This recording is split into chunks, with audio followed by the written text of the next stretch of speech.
సరిహద్దు వెంబడి మరోసారి పాక్ కవ్వింపు చర్యలకు దిగుతోంది. కాల్పులకు తెగబడుతోంది పాక్ సైన్యం. రాజౌరి, పూంచ్, అఖ్నూర్, మెంథార్, ఆర్ఎస్పుర సెక్టార్లో అయితే ఈ కాల్పులు జరుగుతున్నాయి. కాల్పుల విరమణ జరిగి 4 గంటలు కాకముందే పాక్ అయితే మరోసారి కాల్పుల్ని మొదలుపెట్టింది. సో ఆల్రెడీ ఈ కాల్పులు జరుగుతున్నాయి. భారత్ కూడా వీటిని ధీటుగా ఎదుర్కొంటుంది.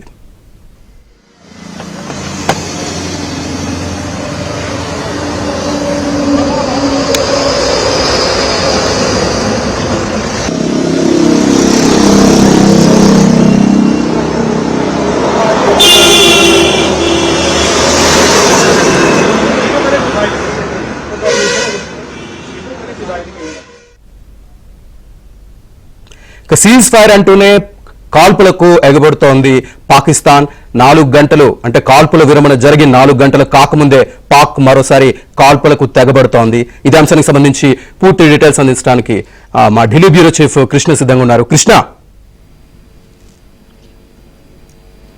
శ్రీనివాస్, మీరు చెప్పినట్లుగా ఈ యొక్క కాల్పుల విరమణ ఒప్పందం జరిగి 4 గంటలు కాకముందే ఈ యొక్క పాకిస్తాన్ మళ్ళీ యథేచ్ఛగా కాల్పులకు దిగుతుంది. కాల్పుల విరమణ ఒప్పందం తర్వాత పాకిస్తాన్ సైన్యం జమ్మూ కాశ్మీర్ లోని పూంచ్ జిల్లాలో ఉన్నటువంటి కృష్ణగట్టి సెక్టార్ లో ఈ కాల్పుల విరమణను ఉల్లంఘించింది. ఈ ఘటనలో భారత సైన్యం కూడా ప్రతిఘటన అంటే ప్రతిస్పందన రెస్పాన్సివ్ గా, అదేవిధంగా వీళ్ళ యొక్క రిటాలియేషన్ కూడా కొంచెం గట్టిగానే ఉంది. దీని ఫలితంగా పాకిస్తాన్ సైన్యానికి భారీ నష్టం వాటిల్లినట్లుగా మనకు రిపోర్ట్స్ అందుతున్నాయి.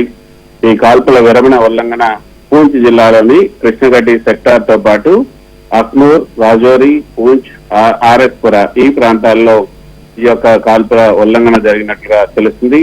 భారత సైన్యం ఈ ఉల్లంఘనకు బలమైనటువంటి ప్రతిచర్య ఇస్తుంది. అక్కడ పాకిస్తాన్ సైన్యానికి జరిగినటువంటి నష్టం ఇంకా వివరాలు తెలియరాలేదు, కానీ భారీ ఎత్తునే ఈసారి నష్టం జరిగినట్లుగా తెలుస్తుంది.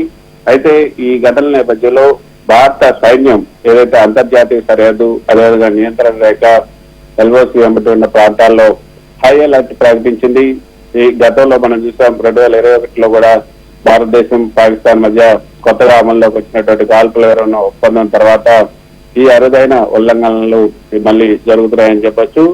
ఈ పరిణామాలు రెండు దేశాల మధ్య ఉద్రిక్తతలను మళ్లీ పెంచే అవకాశం ఉంది. భారత ప్రభుత్వం అదేవిధంగా సైన్యం పరిస్థితిని సమీక్షించి మళ్లీ సరైనటువంటి చర్యలు తీసుకునే అవకాశం ఉంది.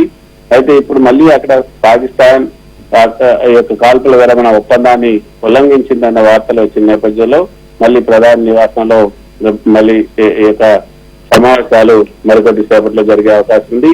ఎందుకు ఈ యొక్క కాల్పుల విరమణను పాకిస్తాన్ సైన్యం ధిక్కరించింది, లేకపోతే ఎందుకు పాటించలేదు అన్న విషయాలు కనుక మనం పరిశీలిస్తే ఖచ్చితంగా ఈ కాల్పుల విరమణ అన్నది సైన్యానికి ఇష్టం లేదా, లేకపోతే ఇది రాజకీయ నేతల ఈ యొక్క విరమణ ఒప్పందాన్ని చేస్తున్నారు కాబట్టి వాటికి మాకు సంబంధం లేదని పాకిస్తాన్ సైన్యం తెగబడుతుందా అనేది కూడా చూడాలి.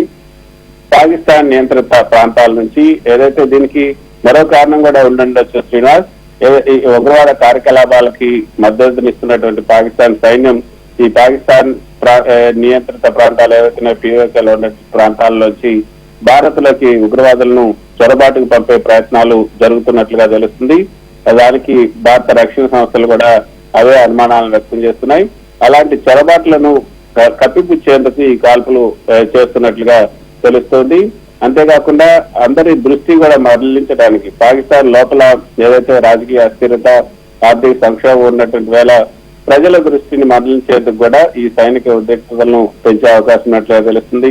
ఇటీవల జరిగినటువంటి కాల్పుల విరమణ ఒప్పందంపై పాకిస్తాన్ సైన్యం లోపలే కొంత అంటే ఈ రోజు జరిగినటువంటి ఈ యొక్క ఒప్పందానికి సంబంధించి పాక్ సైన్యం లోపలే కొంత విభేదాలు ఉండి ఉండొచ్చు. ఆ విభేదాల కారణంగానే ఇప్పుడు అక్కడ పాకిస్తాన్ ఈ లైన్ ఆఫ్ కంట్రోల్, అదేవిధంగా అంతర్జాతీయ బోర్డర్ ఏదైతే ఉందో సరిహద్దు వద్ద కూడా ఈ పాకిస్తాన్ సైన్యంలో ఉన్నటువంటి విభేదాల కారణంగా ఈ యొక్క ఒప్పందాన్ని పాటించకుండా ఉల్లంఘనల ద్వారా అసంతృప్తిని వ్యక్తపరిచే అవకాశం